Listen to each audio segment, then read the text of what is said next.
And I was like, okay, he wants to protect black women, and this is very important.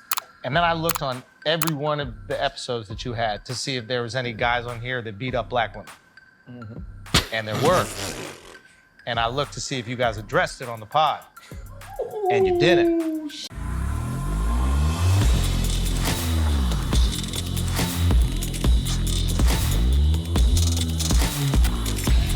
I told y'all, ladies and gentlemen, we were gonna do it big for the first time in history. I don't think nobody's ever done this. We already got tons of businesses on board. We got tons of people that wanted to support. Their names are gonna be on the car, you name it. For more information, you can go in the description section and find out about that. But right now, I wanna shout out two of our many sponsors that we're gonna have that sponsor this race. First, I wanna talk about Kerr Ammo, ammunition for freedom-loving Americans, family-owned company in my hometown of Fort Worth, Texas. If you order before 2 anytime, it'll be shipped the same day.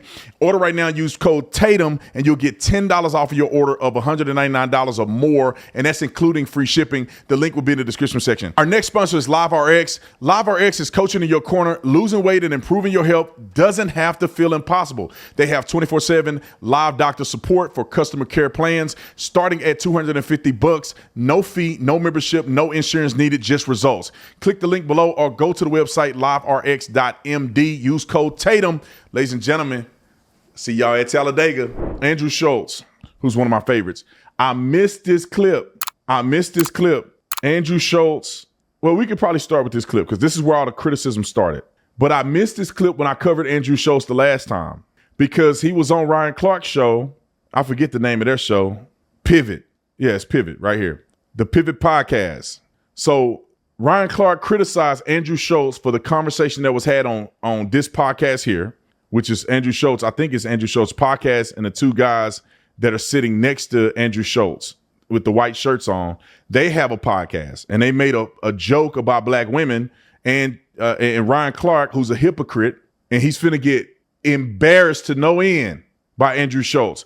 But let's play this clip so you can see where it all started from, and then you're gonna hear the response from Andrew Schulz. Roll the clip. Wait, what is the black girlfriend effect? This you don't know about this. Glow up the other culture. Yeah, so you'll see a guy who's had a black girlfriend, all of a sudden he's got buzz cut, like clean shape up. Glows up, bro. Yeah, I like that. They shave their hair because they start losing it. Because they're so stressed being around this black girl complaining about it all the time.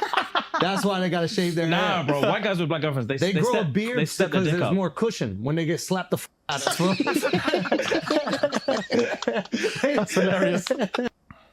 Now, it's a joke. They're telling jokes. They're laughing. It's a joke. Stereotypical things that people complain about black women doing. They make a joke on a podcast from a comedian. I don't know if you guys know, but Andrew Schulz is a comedian. He had a Netflix stand-up show. He's one of the biggest comedians in the country. But you know, the disingenuous black folks, they disingenuous. They can talk about white people all day long. They can joke about white people all day long. But let a white man say a single joke and then say it's a joke and they get mad. Listen to Ryan Clark's criticism of Andrew Schulz, clip 16. I want y'all to see this. Listen to this fool. Y'all heard what Andrew Schulz said. The two dummies who came on the Andrew Schulz podcast apologized to their audience and they got all this backlash from black women. And then because Ryan Clark is a fake social justice warrior, and when I call him this is because he's too grown to be this silly. This is what he says. Roll it. The thing about what Andrew said, though, that I disagree with was that I was speaking on what he did to gain clout. No one in the world defends black women to gain clout. Most of the time, the people defending black women are black women. What people do most times is what Andrew did. What people do most times is what the two young podcasters did. They laugh and they make jokes and they disrespect. And I get for Andrew, he said it was said in jest, and that's fine.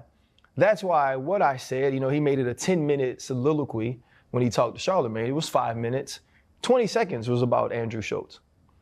The beginning to set up what I was going to say was, here's what Andrew Schulz says. Now let me give you my experience. See, my issue is he has an issue with me talking about what he said when it's cool to make jokes. It's cool to make them the butt of those jokes. but it's not cool for me to share my good experiences with black women. It's not cool for me to give you the historic view of what black women have done in support of black men. To me, make that make sense. Why is it corny for me to now respond to this in defense of black women when I'm getting sent your clip with people asking me, what do you think about this? When I'm walking around my house every day looking at black women who would give their lives for me. When I was raised by one that would give their life for me. That's not corny. That's not clout chasing. I'm not looking for friends. I'm not looking to people. It is corny. It is corny. The man told a joke. He did it in jest. And now you got to defend black. You don't need to defend black women. They're not little dogs that can't speak for themselves. Every black woman ain't good. And every black woman ain't bad. You don't need to defend them. The ones that are stupid are the ones he's talking about. If you got good experiences, he clearly not talking about black women who are good, even not in jest. But you feel you need to defend black women. Why white men don't think they need to defend white women? Because they understand that people joking and they don't project their own insecurities. You know black women they struggling. That's why you feel you need to defend them. White people can compartmentalize this and say, yeah, there's a bunch of white women that ain't nothing. And then there's good white women like my mama. I don't need to defend that. It's common sense. Finish it. For people to push me up on a pedestal. And clearly, if you still are responding about what I said, I don't need no clout either, right? Because I'm in a space where y'all can already hear me. And so to me, I don't think that it was what he made it out to be. And the larger problem I had was he claimed and I talked to Shannon on the phone, and I put it on a comment. He claimed that I said he would say the N-word, and that's not true. He told me I should have been speaking about those brothers, and I was, because I said it's brothers like that allow people to be comfortable enough to make excuses as to why they disrespect black people and black women. And by the time I got to the end of it, because I went back and rewatched it, I wanted it to be very clear that these are my experiences and the experience of others, even though yours may be different. Hold on. I'm tired of listening to him. Just know it's finna get worse because this is just the beginning of him saying something stupid. Now, let's play Andrew Schulz on Shannon Sharp's show. I'm gonna try to play it quickly because I want y'all to get to the part where Andrew Schulz just blow him out of the water. Roll the clip. About the black girl effect. Yeah. So tell me how did that conversation come about? Yeah. And then tell me what you were thinking when you said what you said. So what was the black girlfriend effect is essentially like when a white guy dates a black girl, he starts to glow up. He starts to look better and he gets like a beard and a shape up and he's just like fine. And I've heard of the black girlfriend effect, obviously.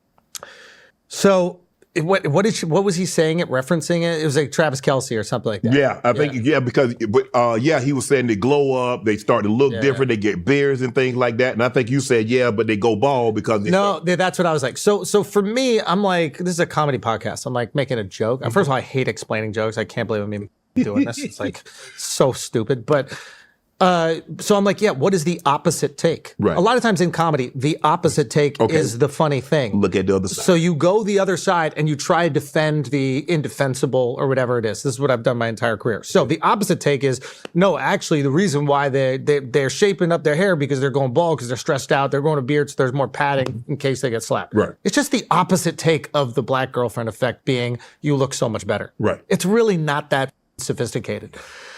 But they went on another podcast and said they didn't think that girls in Atlanta were pretty.